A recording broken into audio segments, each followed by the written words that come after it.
Coming up, Jasper County prosecutors charge a man with allegedly assaulting two people and leading police on a chase.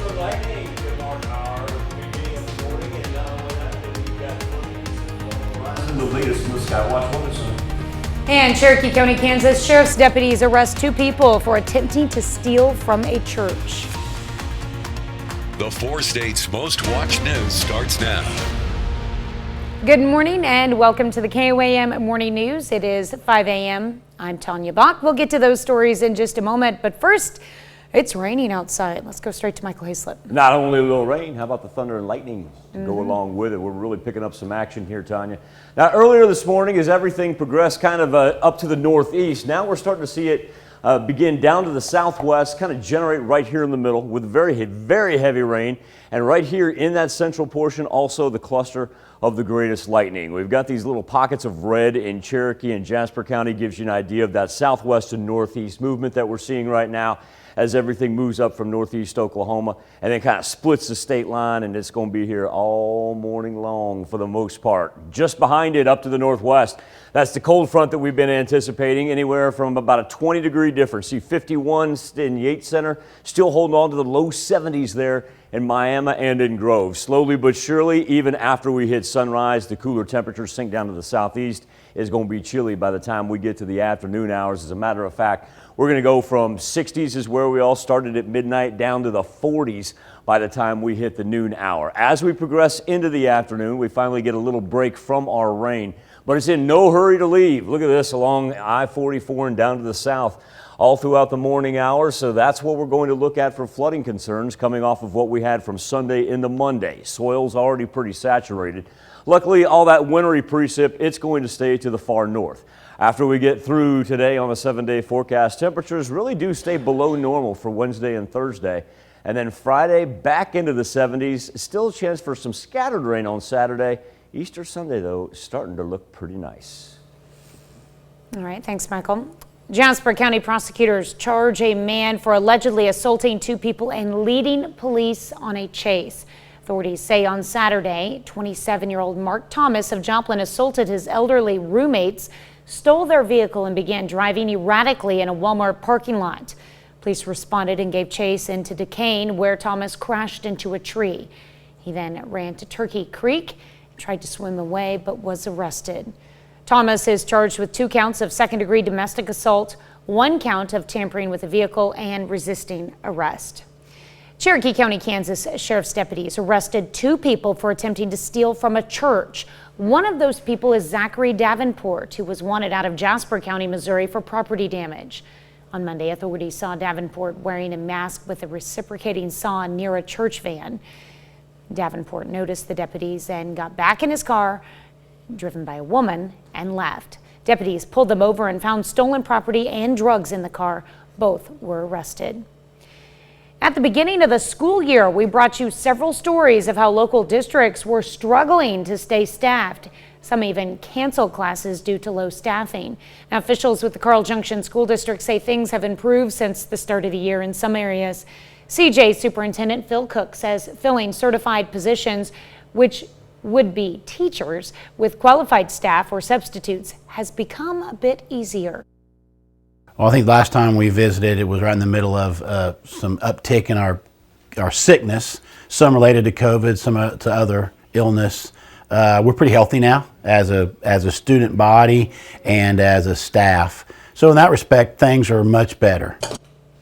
Cook says they still need substitutes and support staff like custodians and paraprofessionals. He encourages anyone interested to apply with the district. Well, as the temperatures warm up, road crews will be out more often working on our streets. And when they are, it's important for drivers to take it slow and make sure everyone stays safe. On Tuesday, MoDOT hosted an event in Joplin to kick off the 2022 Work Zone Awareness Week. Employees at the event shared stories about their work and close calls they've experienced on the job. More than anything, we just want to ask you to pay attention, look up for us. We all want to go home. We all have families to go to, and we just want you to be more mindful and pay attention.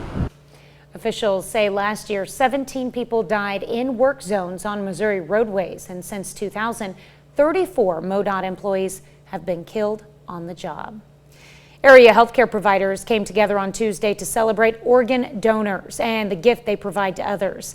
Freeman Health System, Mercy Hospital Joplin, the Midwest Transplant Network, and Saving Sight hosted a celebration of life. It was a chance for transplant recipients and their families to speak about their gratitude at being given a second chance at life. Families of donors were also recognized for the sacrifice of their loved ones.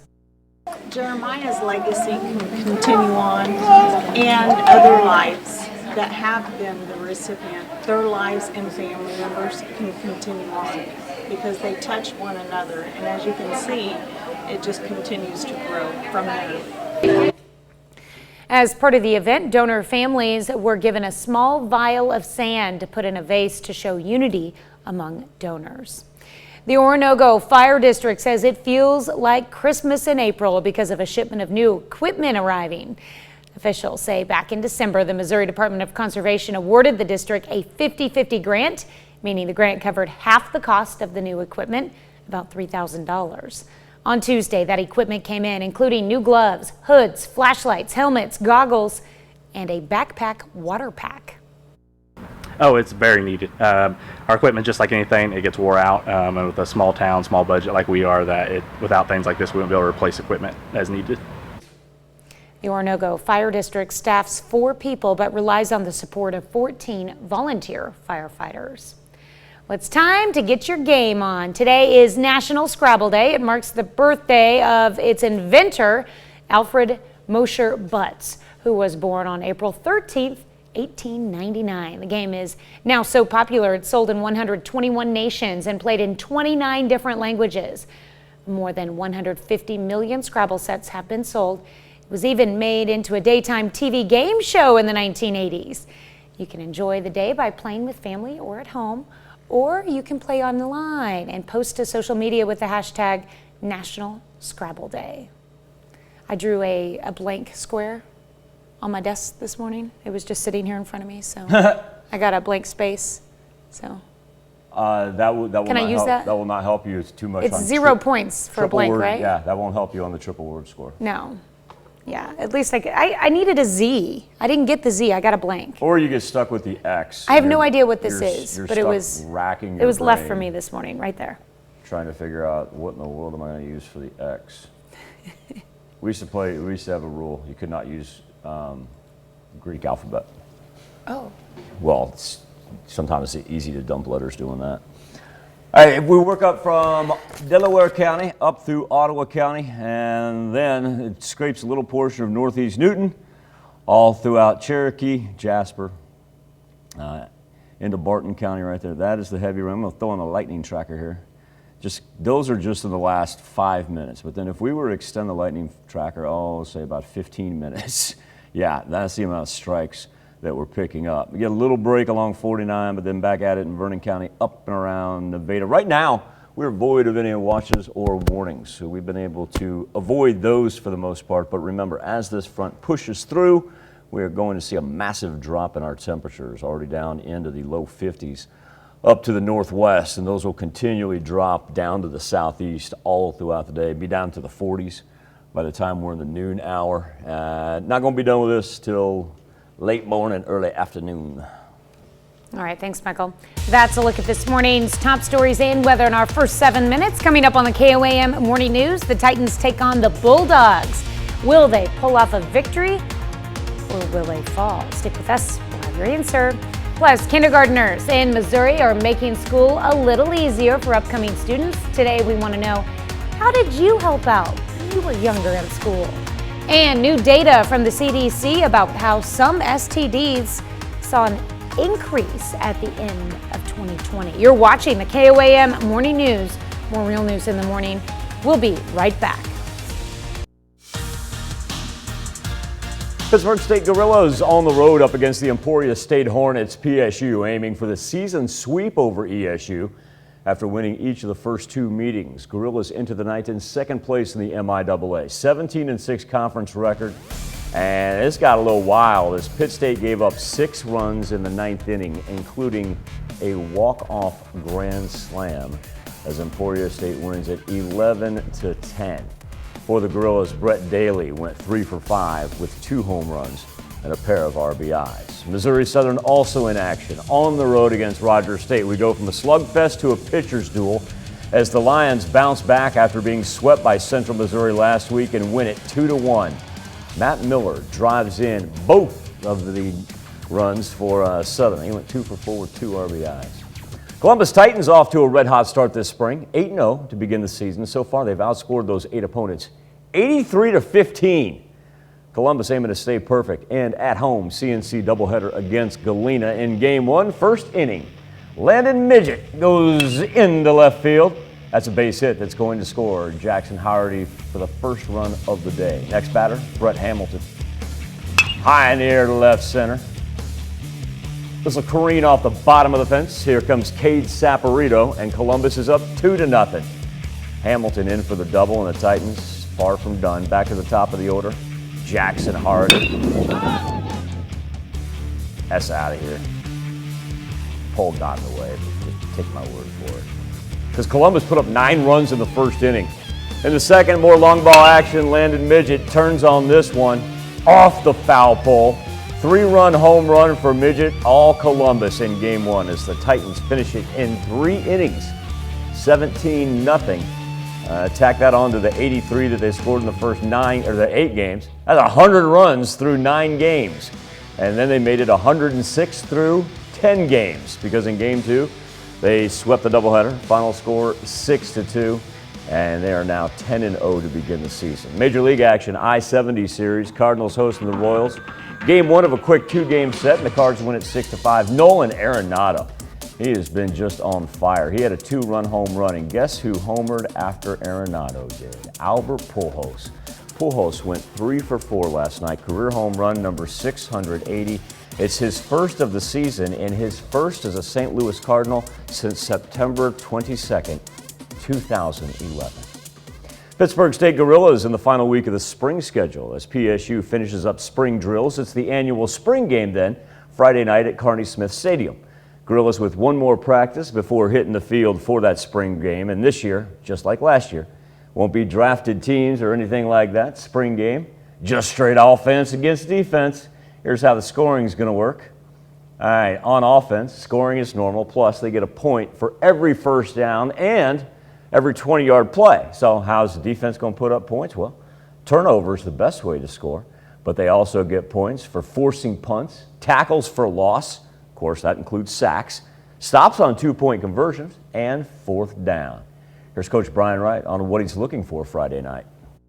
You really want to see that game come down to the end, the final drive, as it did last year. And, as I told the guys this before, too, as the head coach and coaching the offensive side, I want to see the yards tough to gain on offense. And, and the defense isn't making all their big plays because we're snapping the ball over the quarterback's head. They're also making good plays, too, because they were in the right gap and tackling the ball carrier. So I just want to see good, clean football.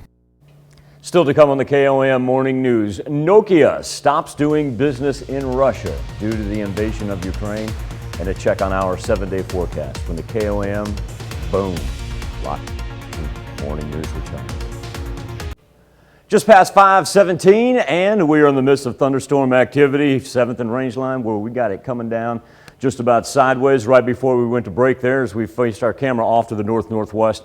Number of lightning strikes we were able to pick up as well. This band that reaches from northeast Oklahoma, splits the Missouri Kansas state line, makes its way up through Barton County right now. That's where we're seeing the torrential rainfall just open up. There's the amount of lightning that we've had recently, and this is going to continue, especially with this cluster as it continues to move to the northeast. The storm tracks and the cone just kind of give us a cheater as far as where everything is headed, and so that's going to hold true for everything down in northeast Oklahoma. We'll see a little easterly drift with it, but for the most part, we're going to concentrate on the southwest up to the northeast today. Let's go back to 7th and Rangeline, 68 degrees.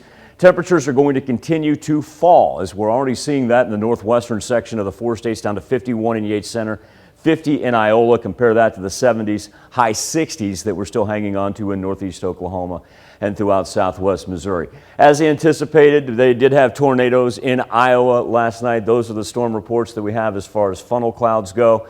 And while our main concern is going to be some flooding and some high winds for the rest of the morning, also too, watch this cold front drop down that could even result in some overnight frost. So by the time we get into the noon hour, our temperature is dropping down into the 40s. Now we get a little bump back up for the afternoon hours, but really for the most part, it's going to be much, much chillier than what we encountered yesterday. Rain pushes out for the, say, early afternoon hours, and then as we progress from Wednesday into Thursday, there we are, back down into the 30s. Thursday is going to give us a little break from the precipitation, however, 63 and mild, back into the 70s on Friday, but additional rainfall going to be sporadic at best for Friday night into Saturday. Time now to turn our attention to the KOAM News Now Instapoll. It's our something to talk about. There's a tradition at one Missouri elementary school to hold an open house to help new students transition into the school. Alan Shope shows us how it's a tour that's making soon-to-be kindergartners a little more comfortable. This is our cafeteria. 6-year-old Daisy Campbell knows starting school can be scary sometimes. You don't really know a lot about it, and you're kind of nervous. A big, new, confusing building. All you have to do is put your water bottle under there, and it'll just squirt out. And a lot of new people. This is Mr. Bowen's room. That's why folks at Maple Elementary say who better to show the ropes than someone that's been there, done that. In kindergarten, you're gonna be learning the 3 R's. The school starting the program 8 years ago. The idea, soon to be first graders, giving a tour and telling new incoming kindergartners what it's all about. This is our kindness tree. It's important for our families to feel welcome in the school from the start. The school says maybe the most important thing to come out of this event, friendship and a familiar face. They say when the new students come into school next year, not only will they have been in the building already, they'll see familiar faces. Seeing another kid and connecting with another kid I think is really helpful. This is the library. You don't really get to keep the book. You do a lot of fun stuff in the gym. This is the 4th grade hallway. Welcome to Maple Elementary. We're glad to have you. Future students and parents learned about 3 areas, a day in the life of a kindergartner, a bus ride for the family, and of course the entertaining building tour. Our question for you this morning is, how did you help in school? Gave you a couple options there. Let us know by going to KOAMnewsnow.com/vote or connecting to us via Facebook. We'll be back with Health Watch next. Data from the Centers for Disease Control and Prevention shows that rates of sexually transmitted diseases in the U.S. dropped early in the pandemic, but increased by the end of 2020. The data was published Tuesday in the 2020 STD surveillance report. By the end of that year, gonorrhea rates had risen 10%. Rates of syphilis were up 7%, and that included increased rates of the disease among newborns called congenital syphilis. It went up 15% from 2019, representing a 235% increase from 2016. Congenital syphilis occurs when a woman with syphilis passes it to her baby during pregnancy. It can lead to serious health problems and death. Commenting on the data Tuesday, a CDC official highlighted the pandemic's dramatic disruption to life as we knew it.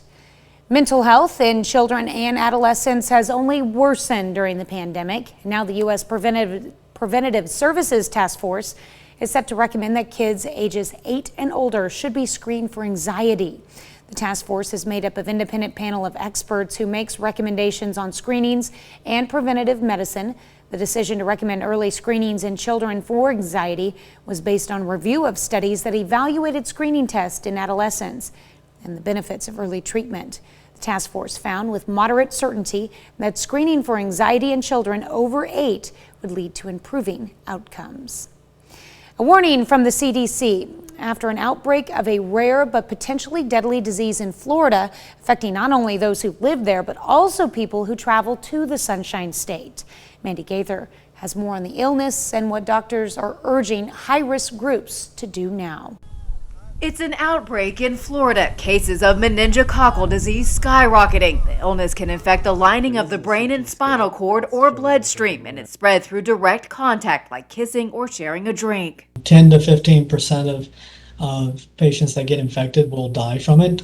Florida reporting 21 cases. That's more than the state's 5-year average for this illness, mostly among men who have sex with men. A large number of the cases in Central Florida. Orlando Health has seen 5 cases this year. Dr. Jared Fox is chairman of the hospital's infectious disease department.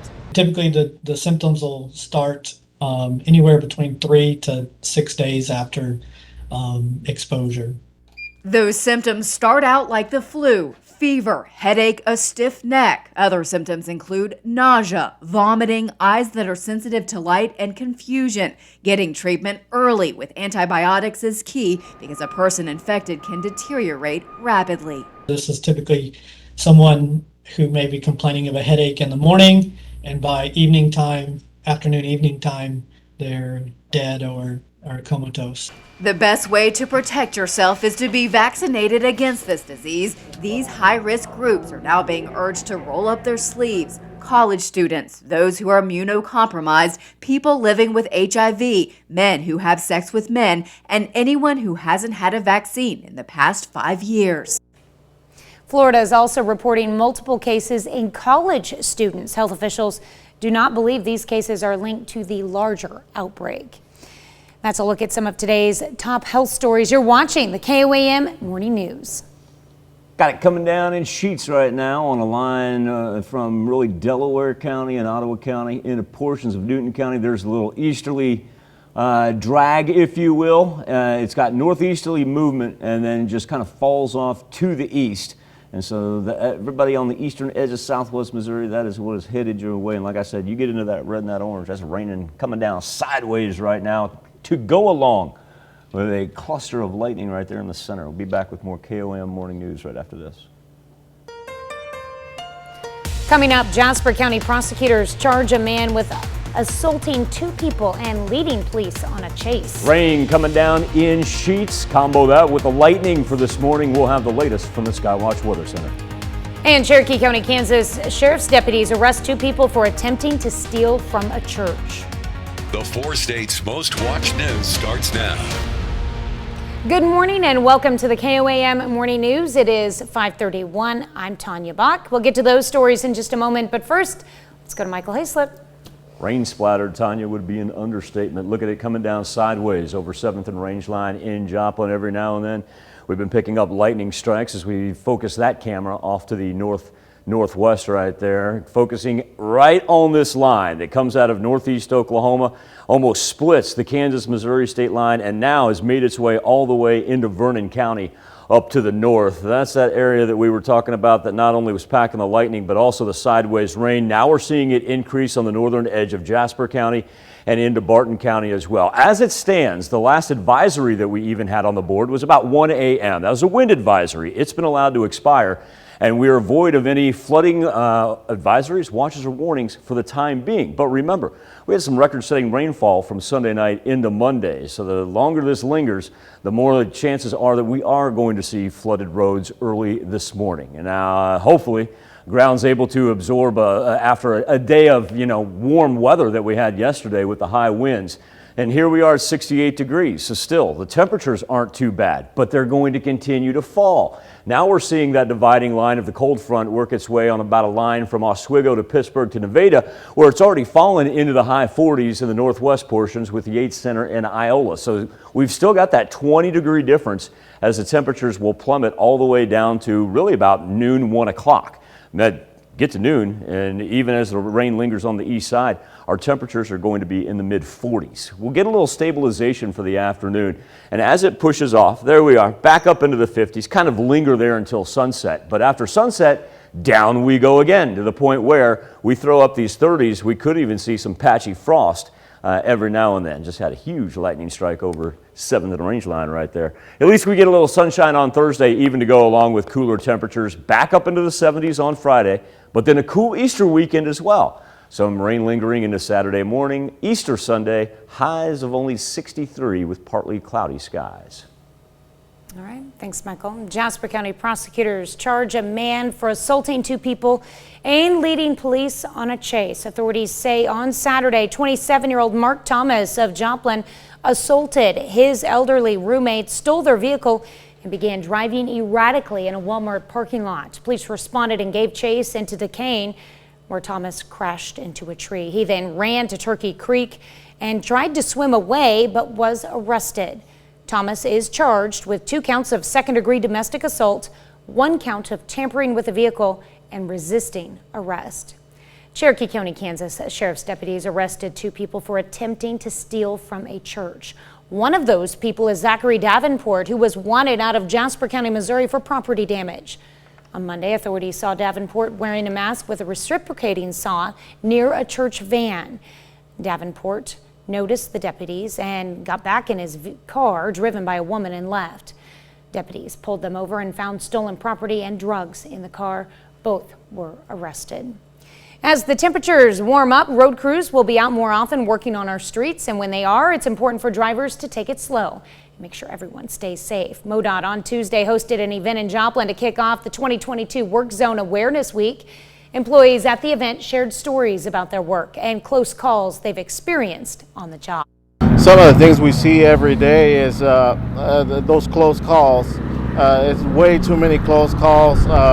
People not paying attention, just on the phone, speeding through a work zone. Officials say last year 17 people died in work zones on Missouri roadways, and since 2000, 34 MoDOT employees have been killed on the job. Well, there was a celebration of life on Tuesday, not for one person, but for many. Freeman Health System and Mercy Hospital honored organ donors and recipients. One person's death gave another life, and people in attendance could express gratitude for receiving an organ, eye, or tissue donation. Today we're honoring Jeremiah Broadwell, our son, our oldest child, for donating his organs. He was able to donate a kidney to one person and a kidney and a liver to another person. So we're all here together as a family because Jeremiah was a family person. Health officials report nationally more than 100,000 people are waiting for life-saving transplants. A new name is added to that list every 10 minutes. 20 people die every day while waiting for an organ. When the school year first began, a number of districts were facing severe staffing shortages, and that forced some to cancel classes. KOAM's Chris Warner spoke with one district that says things are improving. At the start of the school year, Carl Junction joined a number of other districts and ultimately had to cancel class due to staffing issues. Well, I think last time we visited, it was right in the middle of some uptick in our sickness, some related to COVID, some to other illness. We're pretty healthy now as a student body and as a staff. So in that respect, things are much better. Superintendent Dr. Phil Cook says they still need substitutes, but with COVID numbers at 0 in the district and overall health up, they're fine in certified positions. But as far as support staff goes, custodians, we have a couple of openings right now. Just don't have applicants that want to come in and help us.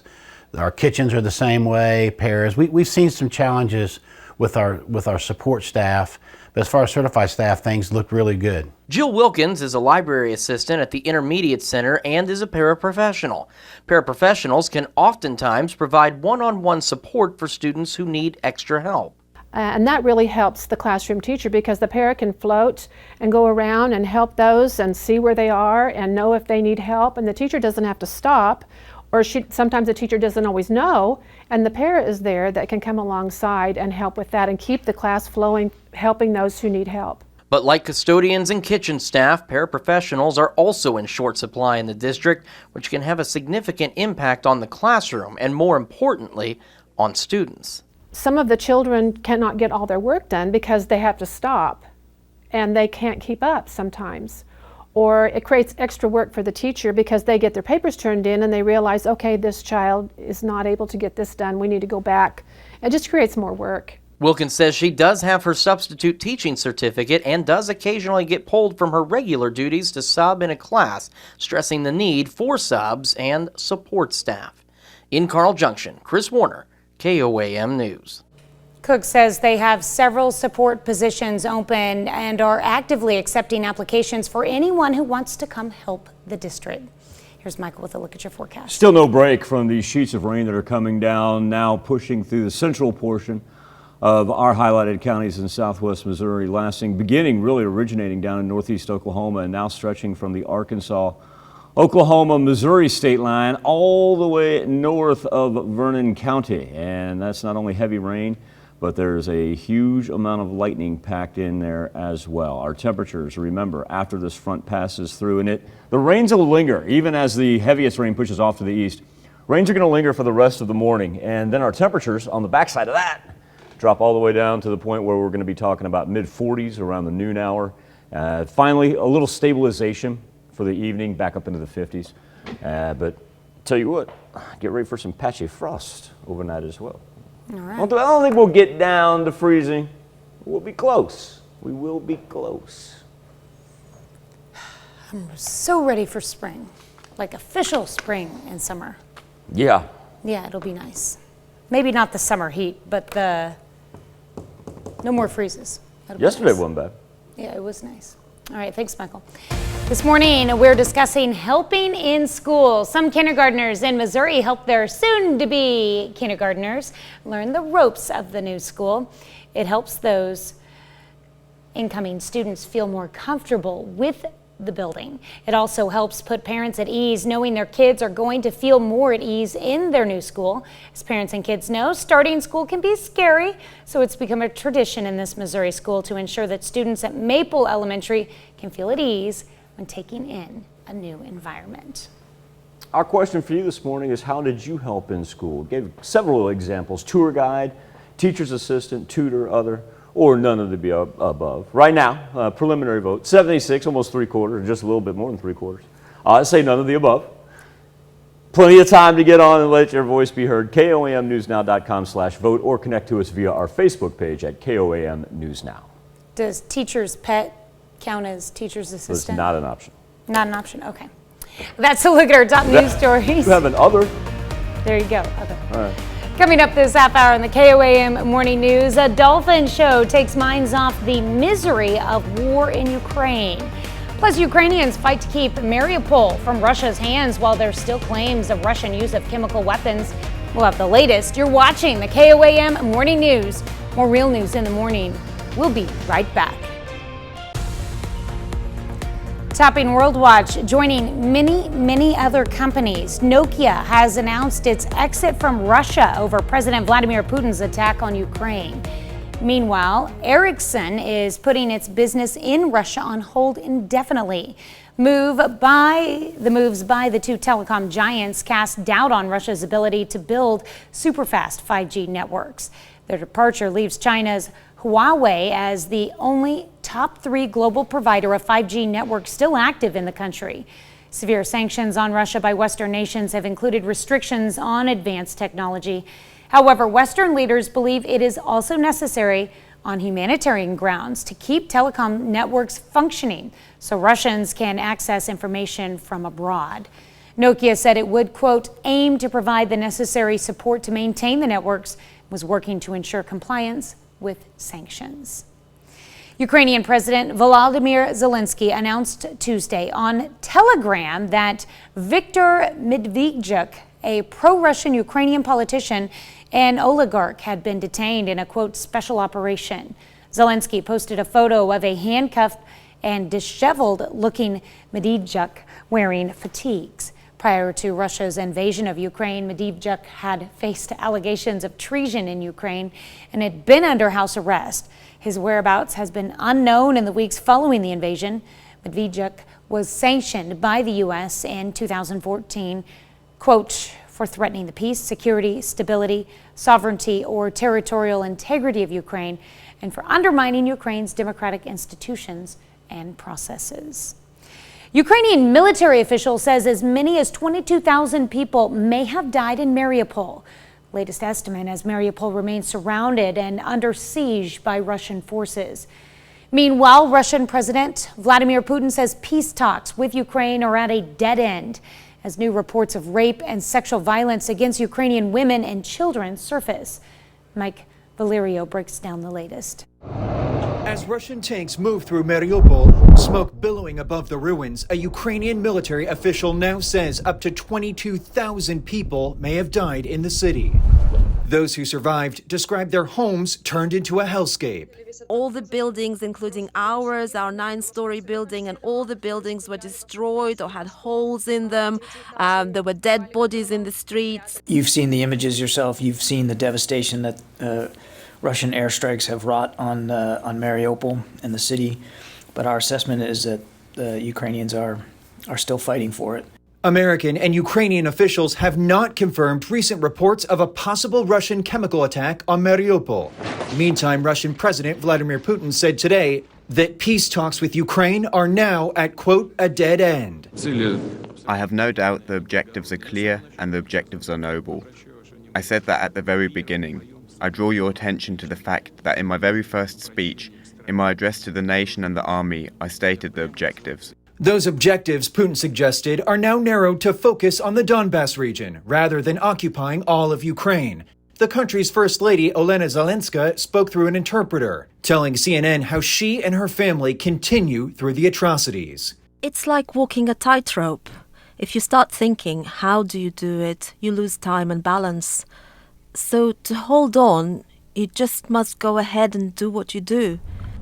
I'm Rio reporting. Secretary of State Antony Blinken said that while the usage of chemical weapons is a real concern, the United States is not in a position to confirm the use of chemical weapons in Ukraine. However, he said the U.S. had previously warned Ukraine that Russian forces might use, quote, a variety of riot control agents, including tear gas mixed with chemical agents, as part of their aggressive campaign to take Mariupol. That's a look at some of your biggest headlines from around the world. We'll be right back with the news you need to know before you head out the door. Here's a check of today's top headlines, the news you need to know before you head out the door. On Tuesday, Kansas Governor Laura Kelly signed a bill to ban local municipalities from enacting so-called sanctuary policies that could help immigrants stay in the state illegally. In announcing that she signed the bill, Kelly said immigration is a federal responsibility and Congress should provide a national solution for a broken immigration system. The bill was filed after 3 Kansas communities passed ordinances to provide local identification cards for immigrants and other residents and to prevent counties from helping the federal government enforce immigration laws unless public safety is threatened. On Tuesday, Oklahoma Governor Kevin Stitt signed legislation to make abortion illegal in his state. Under the new law, performing or attempting to perform an abortion is a felony, punishable by a maximum fine of $100,000, up to 10 years in prison, or both. The mother would not be held criminally liable. There's no exception in cases of rape and incest, only if there's a medical emergency. Governor Stitt says he knows this law will be challenged in court. Even so, he plans to sign every piece of pro-life legislation that comes to his desk.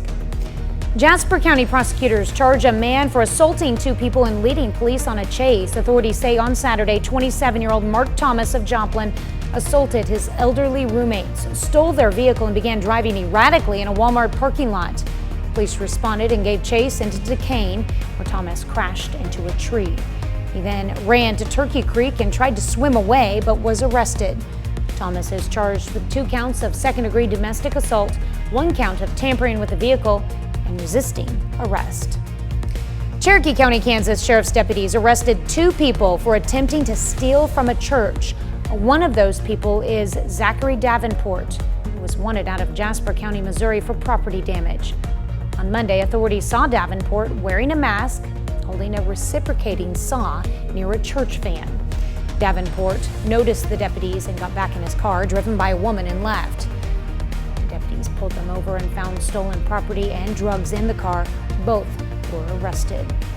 That's a check of today's top headlines, the news you need to know before you head out the door. Long way from being over this morning. Joplin's got another one bearing down on it, coming out of Rockland County, moving its way into Newton County right now. That'll push up to the northeast, that one right there in the middle of your screen. Trace this one up just on the south side of I-44 to the east of Carthage. As we get up to Stockton Lake right here, we're not only talking about very heavy torrential rainfall, but we're going to see an elevated wind risk as this progresses up to the northwest or the northeast and then pushes its way east towards Springfield, and now we're beginning to develop some spotty rainfall along the cold front. We'll have more KOAM morning news right after this. The United Nations Refugee Agency says more than 4.6 million people have fled Ukraine. Tina Kraus shows us how some young refugees on their way out of Ukraine are getting a much-needed break from the misery of war. This is the most joy Irina Borisevich and her boys have felt since the war in Ukraine began. Their fear and worry vanished for about an hour as seals and dolphins took the spotlight. Dolphins they are very positive. They don't care about war. They don't care about nothing. It's a special show for refugees passing through the port city of Odessa to find a safer place to sit out the conflict. Irina says she and her boys barely escaped shelling in Kherson. She says, I couldn't sleep. I couldn't even put my children in their beds because they were too close to the windows. The Dolphin Show in Odessa took place just a few miles from where Russian forces bombed an oil refinery just over a week ago. In a region still under threat, everyone is doing their best to keep spirits up. 5-year-old Yvonne says, I loved watching the dolphins jump so high. A splash of happiness for those who need it most. Tina Kraus, CBS News. A hotel in Ukraine treated refugees to the Dolphin Show and gave families passing through the city free accommodation as well. That's great. We'll be right back with another check of your forecast. No reprieve so far, especially for southwest Missouri, as the rain continues to come down in sheets, if not sideways. We're going to cruise past half an inch, probably get up to about 1.25 inches here by the time it's all said and done. Remember, fair amount of lightning involved with that as well, and now scattered showers developing on the back of the rain front, or the cold front. We'll break down our timing here when we return with more KOAM morning news. Coming up, Jasper County prosecutors charge a man for assaulting 2 people and leading police on a chase. A rain-soaked, thunderstorm-laden Wednesday morning, and now we're starting to see an uptick in our wind as this storm progresses. We'll have the latest from the Skywatch Weather Center. And Cherokee County authorities arrest 2 people for attempting to steal from a church. The 4 states' most watched news starts now.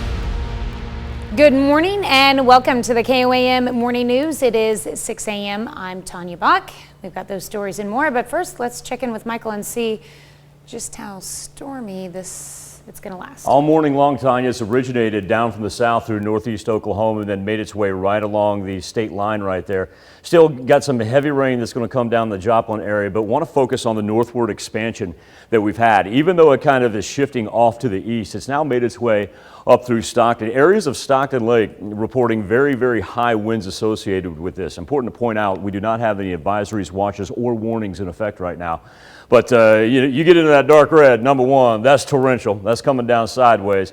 And number 2, factor in the 40, 50 mile an hour wind gusts that are possible with this as it makes its way up to the northeast. And you can track that down. Look at that, lasts all the way to I-44. And then the one we were talking about that's making its way toward Joplin, just on the west side of Neosho, now approaching the interstate. Then, as you push out to the east or the west right here, while it's just beginning to develop, you'll notice the thunderstorm activity right along the dividing line of the cold front, and then on the back side of the cold front, still enough moisture to give us some scattered showers for really the rest of the morning into the early afternoon. 63 degrees. Speaking of a cold front, okay, 63 right now in Joplin. Look at this, 47 is where we've dropped down to in Yates Center and Iola. We even had some 70s that were up on the board earlier. So slowly but surely, these temperatures will continue to drop even after sunrise as we progress into the afternoon hours, to the point where we're going to be seeing some 40s here around the noon hour. We're going to rebound and stabilize, but the northwest wind stays with us for the evening. We'll get back up into the 50s,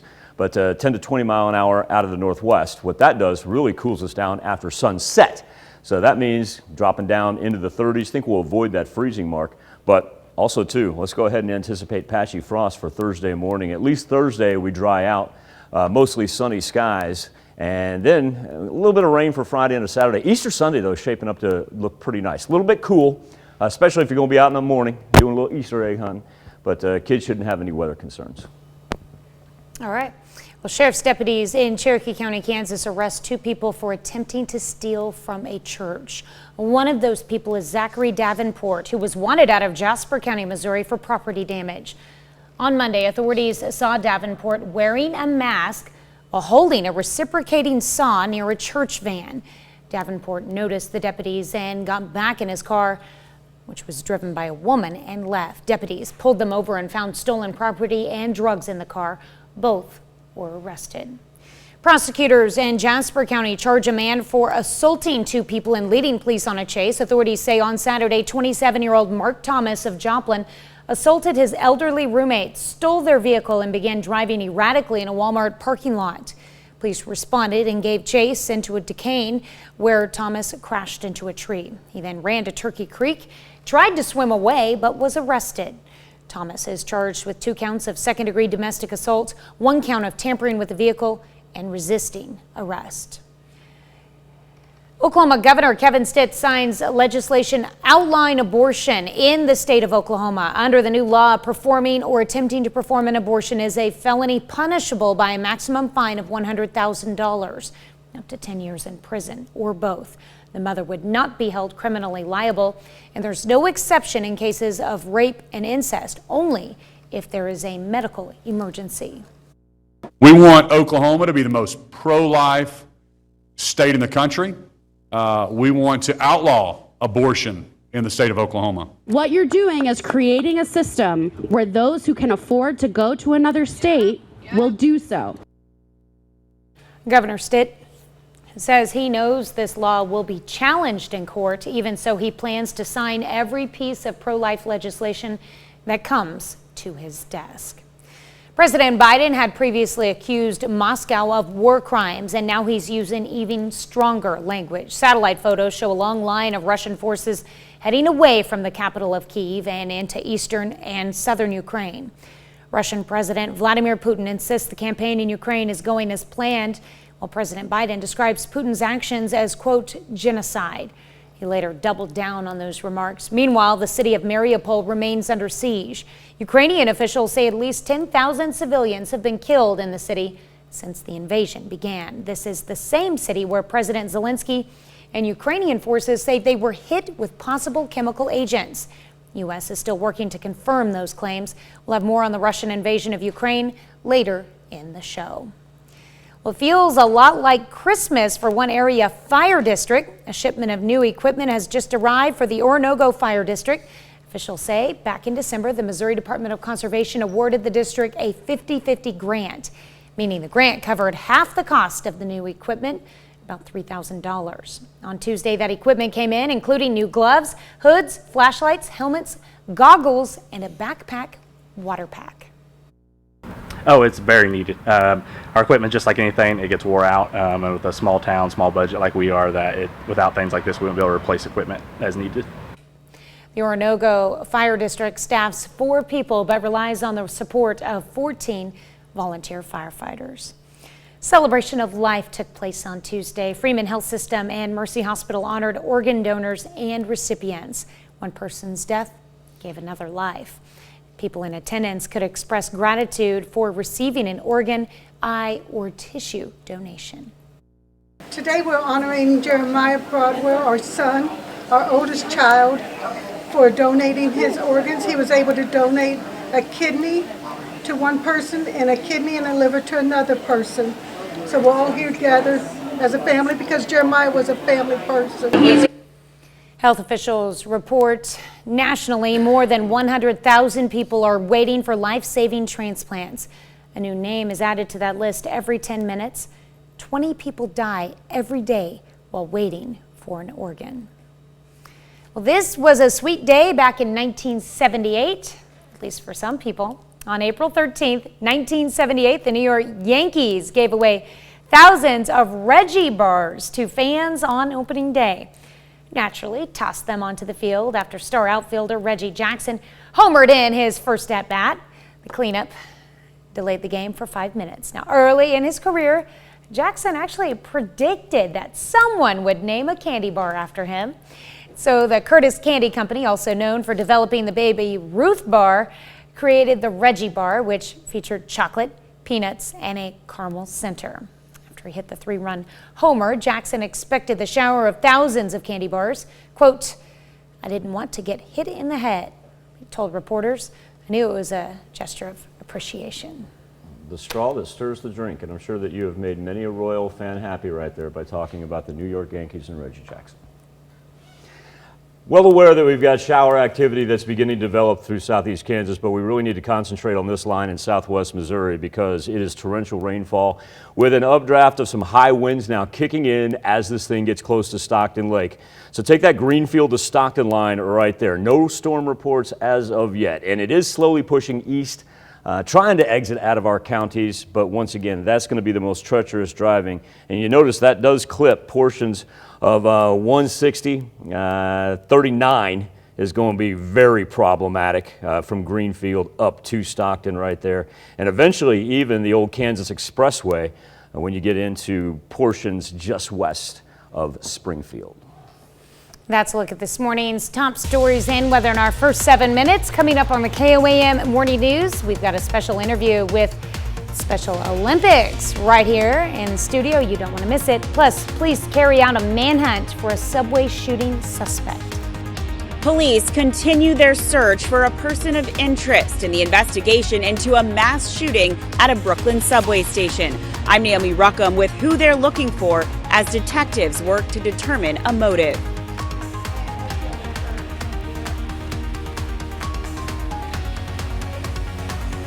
Virtual reality helped them to combat the stress.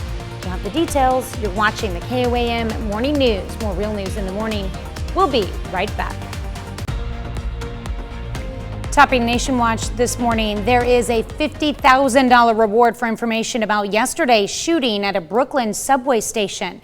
10 people were shot, but miraculously, no one was killed. Naomi Ruckham is outside the station with details about the man the NYPD is looking for. Police are looking for Frank James, who they say is a person of interest in the investigation of yesterday's shooting in a Brooklyn train station. Recovered at that scene was a Glock 17 9mm handgun. Also recovered a key that led them to this nearby U-Haul, which investigators say the 62-year-old had rented in Philadelphia. We are endeavoring to locate him to determine his connection to the subway shooting, if any. The attack happened during the morning rush hour, with commuters trapped inside a subway car. A man in a gas mask detonated smoke bombs and unloaded 33 shots, hitting 10 people. Good Samaritans put pressure on wounds and stayed with the injured until help arrived. Coming up the stairs, I saw maybe a 16-year-old that was shot in the knee. You can clearly see the bullet. Hampering the investigation, officials say the security camera feed at the station wasn't transmitting back to NYPD. We're attempting to retrieve whatever video that's possible. New York City Mayor Eric Adams, at home with COVID-19, vowed to find the person responsible. We will not surrender our city to the violent few. James posted often on YouTube. Police called the videos concerning. He mentions homelessness, he mentions New York, and he does mention Mayor Adams.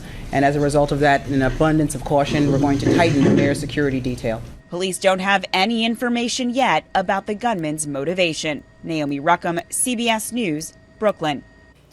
Investigators say they believe the shooter's gun jammed, perhaps preventing even more bloodshed.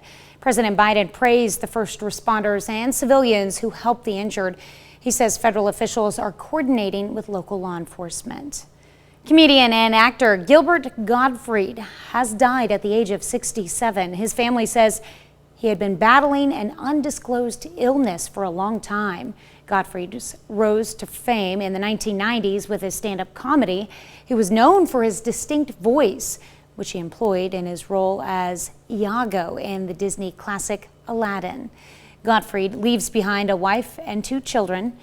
Take a closer look at the career and distinctive humor of Gilbert Gottfried when we switch over to Fox 14 at 7 a.m. That's a look at today's top national stories. We'll be right back. Welcome back to the KOAM Morning News. A couple of special guests in the studio joining us today. Leslie Lacklamp is the executive director of Mosaic of Southeast Kansas, and this young lady right here happens to be a world-class athlete. Her name is Crystal bridges. And folks, we all come together today with the goal of making sure that Crystal gets to take her first trip to Orlando, Florida. And Crystal, I'm going to let you explain the significance of what's going to transpire in Orlando later this year. I'm doing the 100 meter, the 4x1 relay, and I'm doing a shot put. And I'm also going to Disney World. I'm really excited about it. If you're a world-class athlete and you're taking part in this Special Olympics going on in Orlando, you better go to Disney World. I'd be disappointed if I didn't hear that.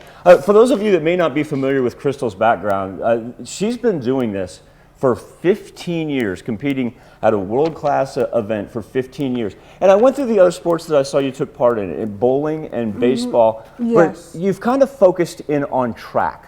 What exactly draws you out to the track to participate in those numerous events that you talked about? I used to do it in high school a lot, but I quit it for a while because I felt like nobody believed in me.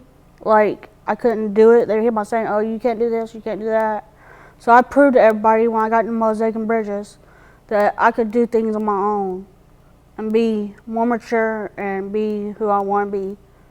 So let me get this right. You went from a place where people were telling you, hey, Crystal, that's not your place out on an athletic field, and now you're going to the Special Olympics in Orlando. Yes. What does that mean to you, to reflect back on that time and your success now? It means a whole lot to me because I just feel like I love sports. I love being with athletes, more athletes to prove that I can do things.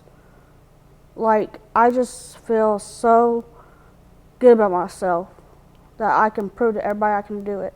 Well, here's the cool thing. You feel good about yourself. Yes. The entire 4 states is proud of you as well. Leslie, when you hear a story like that from somebody like Crystal who's had so much success in her life, yet at one point in time was told, no, you can't do this. You don't belong here. What does that mean for you out at Mosaic and how you've helped change these young people's lives? Well, it means everything to me, to our team, because that's exactly what we're working towards, is to help individuals like Crystal definitely have that best life possible. It's not just a tagline, it's truly about her living her life the way she wants to live it. And she is a terrific person. She's really overcome a lot. She's had a lot of support to get there, but she's overcome a lot. And she should be proud of herself and what she's doing, and the fact that she's participating in the National Olympics in Orlando. Take me inside that Olympic setting that you've been a part of. Coming from Southeast Kansas, you're around these other world-class athletes like yourself that are from all over the nation. Yes. All 50 states represented. How important is it to you to go out there and represent Southeast Kansas, where you're from? It's really important because I feel like I deserve this. Like, I do a lot for sports, and for me to go to Florida, it's a really impressive thing for me because I feel like I can do it. I feel like I can push myself to do it, like exercising and everything, because I want to be able to do things on my own.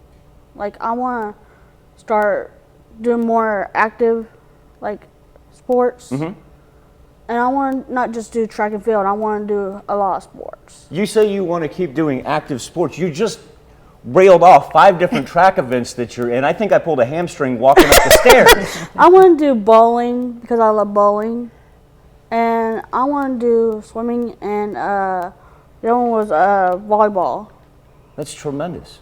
Because I love volleyball. So you've got the competitive nature there that you want to show everybody, not only individually, but also geographically, just how good it is around here.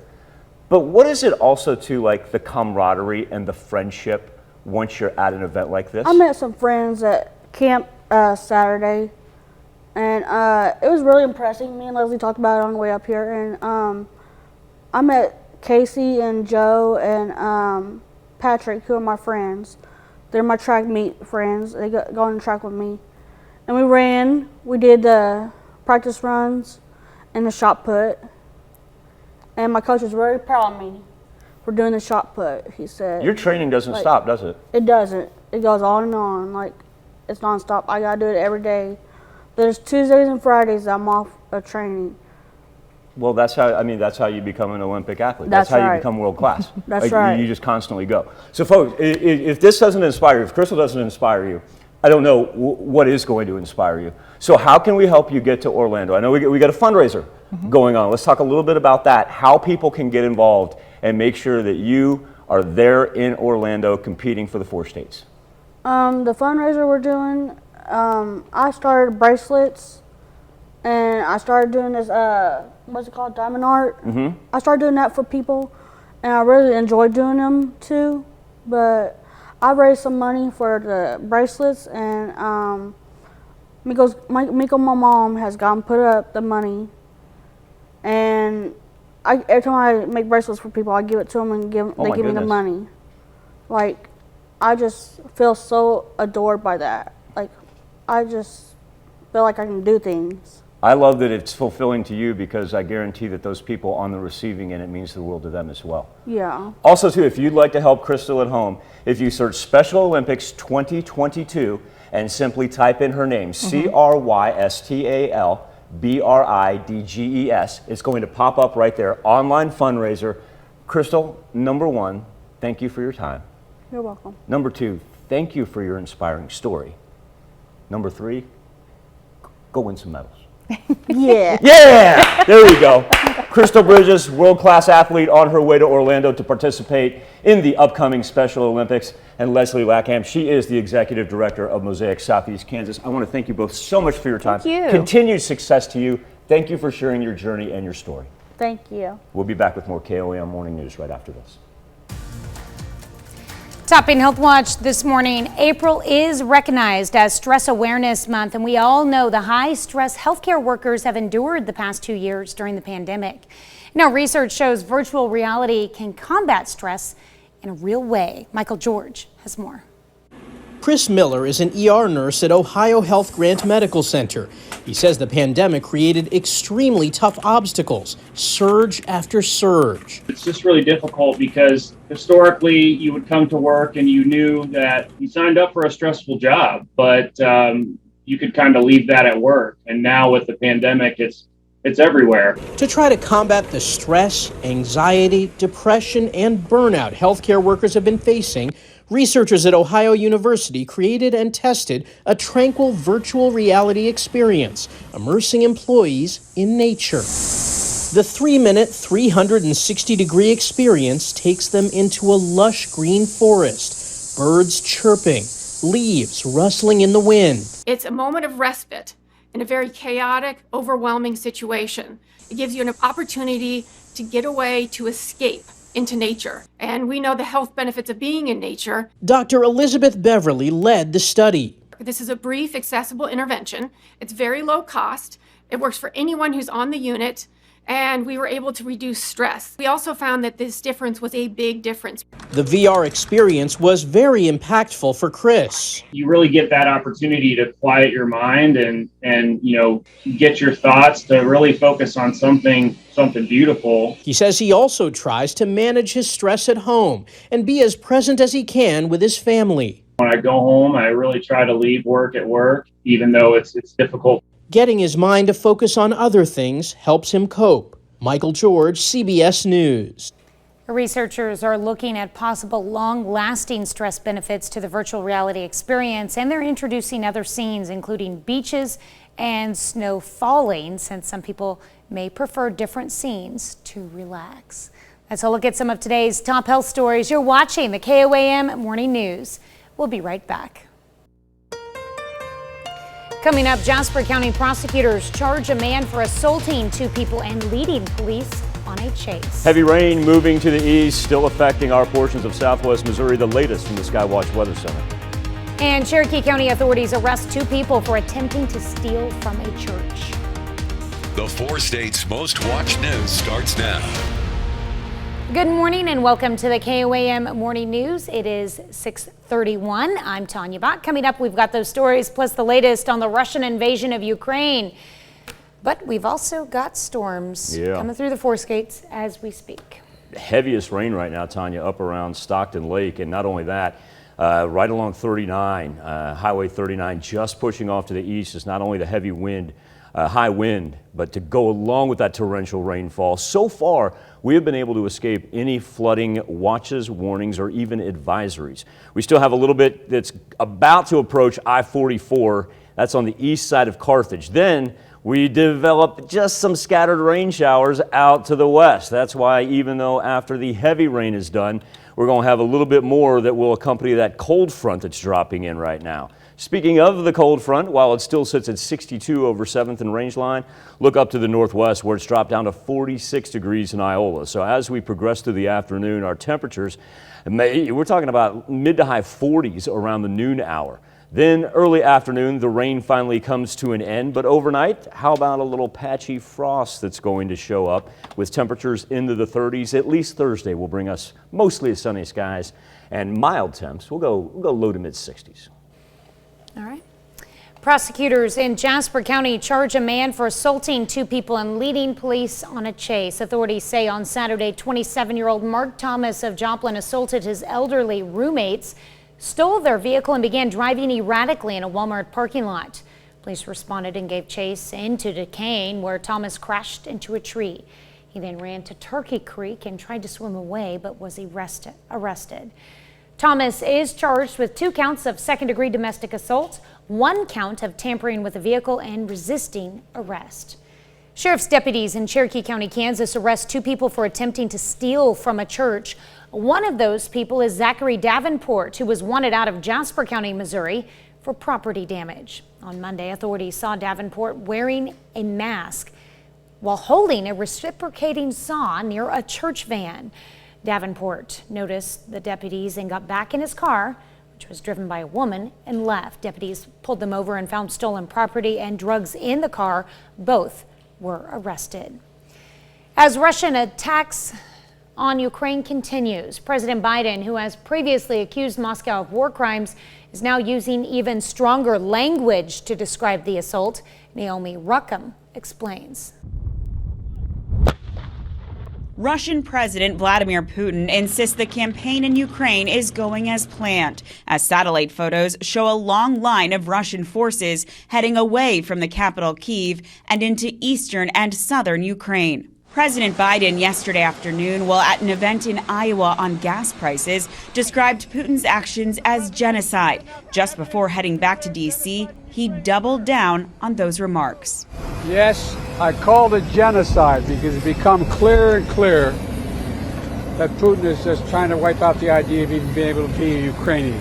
We'll let the lawyers decide internationally whether or not it qualifies, but it sure seems that way to me.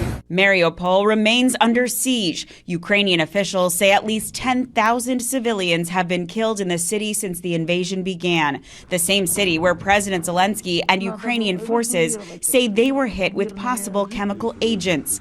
The U.S. is still working to confirm those claims. This is a real concern. It's a concern that we had from before the aggression started. The war continues to displace Ukraine's children, nearly 2/3 by the UN's count, like these 2 siblings from Kyiv now staying with their uncle in San Antonio. What most people don't get, that it's not only physical safety, but also the trauma that they get during these days while in Ukraine when bombing starts. The UN estimates more than 4.5 million Ukrainians have fled the country since the war began. Naomi Ruckham, CBS News. Senior U.S. defense official has told the Associated Press the White House is preparing yet another package of military aid for Ukraine, around $750 million. Celebration of Life took place on Tuesday. Healthcare providers came together to celebrate organ donors and the gift they provide to others. Freeman Health System, Mercy Hospital, Joplin, the Missouri Transplant Network, and Saving Sight hosted a celebration of life. It was a chance for transplant recipients and their families to speak about their gratitude, being given a second chance at life, and recognize the families of donors for the sacrifice of their loved ones.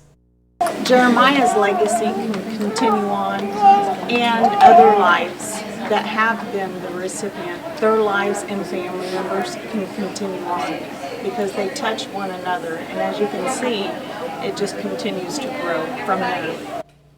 As part of the event, donors' families were given a small vial of sand to put in a vase to show unity among donors. On this date, back in 1870, the Metropolitan Museum of Art is officially incorporated in New York City. Brainchild of American expatriates in Paris and a number of wealthy New Yorkers, the Met blossomed into one of the world's premier repositories of fine art. Today, the Met is not only one of the leading artistic and social institutions in New York, but one of the best known and most visited museums in the world, hosting around 7 million visitors a year. Fun fact, the Met acquired its first object, a Roman sarcophagus, in November of 1871. Kids Corner Science Fun Fact. Love it. Heavy rain still dominating the eastern portion of southwest Missouri. Two factors at play here, even after the torrential rains disappear out of our highlighted counties. Don't go anywhere, one, without an umbrella, as we're developing scattered showers out to the west. Number two, without a heavier coat, temperatures down to the 40s by the noon hour.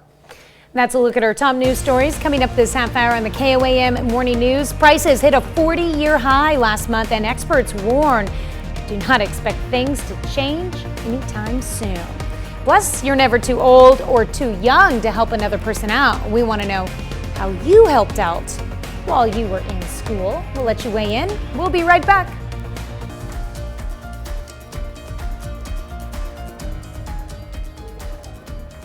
In Consumer Watch this morning, according to the Bureau of Labor Statistics, prices hit a 40-year high last month. Food and gas prices are a big part of that. And Chris Melton shows us how it might not change anytime soon. The prices are outrageous. Irene Galindo gets sticker shock every time she's at the grocery store. I paid $57. I think about 6 months ago it would have been maybe $28, $30. She says the budget-busting prices from groceries to gas are taking a toll. I've had to carpool, ask people for rides if they're going to the grocery store. Right now I'm looking for a weekend job. To get by, the mother of three is relying on food banks for the first time in her life. It's been a hardship. A new Labor Department report shows consumer prices jumped 8.5% in March. Shoppers say even some staple items have doubled. They were 59 cents, so they are 132. Abdulia says she's always on the lookout for sales, but can't really afford to shop around. Gas is too expensive. To hit her weekly $100 food budget, she's given up meat and fish. Oh no, fish is expensive. Many experts say March could mark the peak in prices, but they don't expect them to come back down anytime soon. Prices will be quite sustained at the levels we have right now for a minimum of another 3, 4, 5 months. Irene says she doesn't have that kind of time, and if costs don't come down, we'll have to move. Thank you so much. The 8.8% food prices went up in March. That's a drop in the hat compared to the energy that spiked 32% over the last year. Well, stocks fell on Tuesday. The Dow lost 87 points. The Nasdaq dipped 40. S&P 500 slid 15. The Consumer Price Index, which measures a number of goods and services, jumped more than 8% in March, the highest since 1981. To help with gas prices, President Biden suspends a federal rule in order to allow more ethanol in gasoline this summer. White House officials say it could reduce the price at the pump by 10 cents a gallon. The Environmental Protection Agency will allow up to 15% ethanol mixed in, up from 10%. That's it for Consumer Watch. Let's go over to Michael for our Something to Talk About. Thank you, Tanya. This morning on the KOAM News Now Insta Poll and our KOAM News Now Facebook page, talking about helping in school. There's some kindergartners at a school in Missouri called Maple Elementary. Well, they're soon to be kindergartners. And here's how they learn the ropes. They get a tour of the school. They've got a number of activities. I love that piece of video right there. And obviously, they get to wear their princess dresses, which I thought was a great part of making them feel comfortable as well. Our question to you this morning is, if you helped in school, how did you help in school? It's been pretty consistent. Right now, we're still rolling with 76, going with none of the above. Of the ones that did chime in, 12% with the other, 6% with both teacher's assistants and a tutor. We're going to come back, celebrate birthdays and anniversaries. But first, off to the Big Apple. Let's check in with Gail. Hello to you, I'm Gail King. Coming right up on CBS Mornings, we'll talk to Pulitzer Prize-winning author Alice Walker about the 40-year milestone of The Color Purple. Can you believe that? She's got a new book. It's called Gathering Blossoms Under Fire. That's coming right up on CBS Mornings. We take this time to honor today's four-state hero, John Miller Sr. He served in the Army and was a specialist. Miller served in Vietnam, his hometown, Pittsburgh, Kansas. We thank you, today's four-state hero, John Miller Sr. Look at this birthday smile. That's Hannah Stinnett. She is celebrating her second birthday with a lovely bow made for a birthday girl. Miss Hannah, a very happy birthday in Iowa. Turning 5 years old this year, we have Logan Andrew. Logan, looks like. At first I thought it was a Easter hat egg until I hunting. turned around and I realized it was an Easter bucket. Easter bucket, yeah. Well, I bet that bucket was soon to be filled with lots of eggs. Look at the puffy coat. That is great. All right, we got the Godsey twins, Sawyer and Preston. They are celebrating their 6th birthday. It's a good-looking crew right there, Godseys. I want you guys to have a marvelous birthday. Finger guns right back at you. And thumbs up, too. That's great. All right, Montana Ebbs turning 12 years old in Goodman with birthday love coming from Mom. And in Fredonia, Cody Barton celebrating his 15th birthday right there. Oh, he's part of Aldine's Army, I see. Look at that hat. Right. Happy birthday to Cody in Fredonia. All right, and we have Gage Winters turning sweet 16 this year in front of a little, maybe what once was a sweet ride. Yeah, I like that. Looks like we got a little racing in the blood right there. Yeah, I like that. Gage is in Mound Valley. Gage, make sure when you go to the DMV, get that license now you're 16, man. Mom and Dad don't want the actual family roadster coming back like that. No dust on the family roadster, Gage. Joe Getman turning 72. Say it, Tanya. What is Mr. Joe? He is outstanding in his field. In Hollowell, Kansas. Mr. Getman, have a wonderful birthday, sir. All right, got me trained there. In Columbus, Marva Holt turning 79 years old this year. What a great picture there, Marva. Happy birthday. Look at this. Our good friend Johnny Byman celebrating his 96th birthday.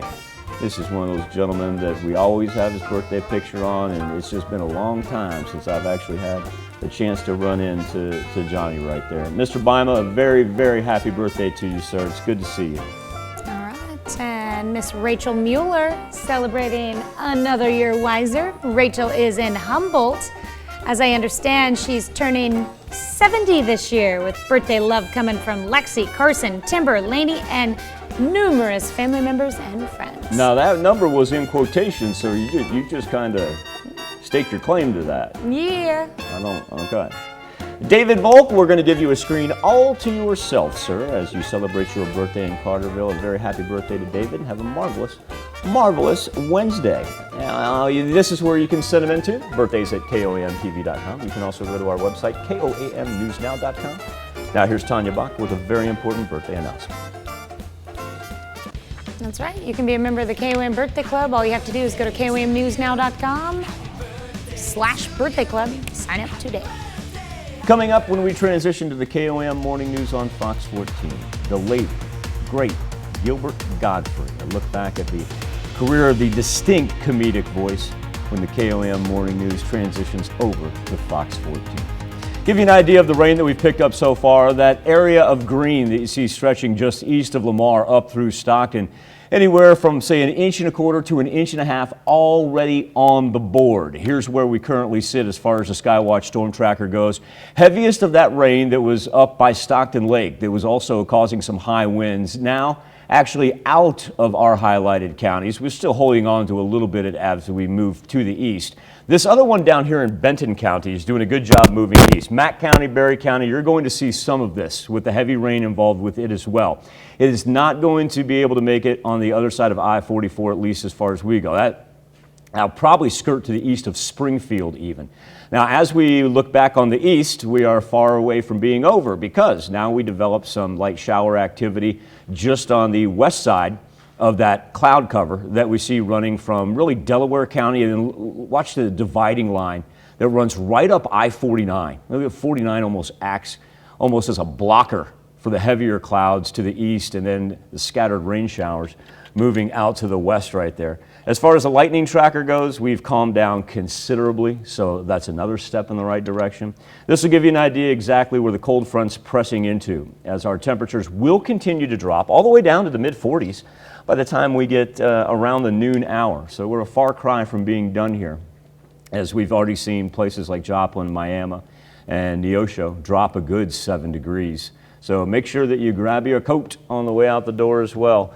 Tomorrow, finally, some sunshine, chance to dry off, but also, too, patchy early morning frost for tomorrow. Take care of those plants. We'll be right back with more KOAM Morning News right after this. Here's a check of today's top headlines, the news you need to know before you head out the door. On Tuesday, Kansas Governor Laura Kelly signed a bill to ban local municipalities from enacting so-called sanctuary policies that could help immigrants stay in the state illegally. In announcing she signed the bill, Kelly said immigration is a federal responsibility and Congress should provide a national solution for a broken immigration system. The bill was filed after 3 Kansas communities passed ordinances to provide local identification cards for immigrants and other residents, and to prevent counties from helping the federal government enforce immigration laws unless public safety is threatened. On Tuesday, Oklahoma Governor Kevin Stitt signed legislation to make abortion illegal in his state. Under the new law, performing or attempting to perform an abortion is a felony punishable by a maximum fine of $100,000, up to 10 years in prison or both. The mother would not be held criminally liable. There's no exception in cases of rape and incest, only if there is a medical emergency. Governor Stitt says he knows this law will be challenged in court. Even so, he plans to sign every piece of pro-life legislation that comes to his desk. Jasper County prosecutors charge a man for allegedly assaulting 2 people and leading police on a chase.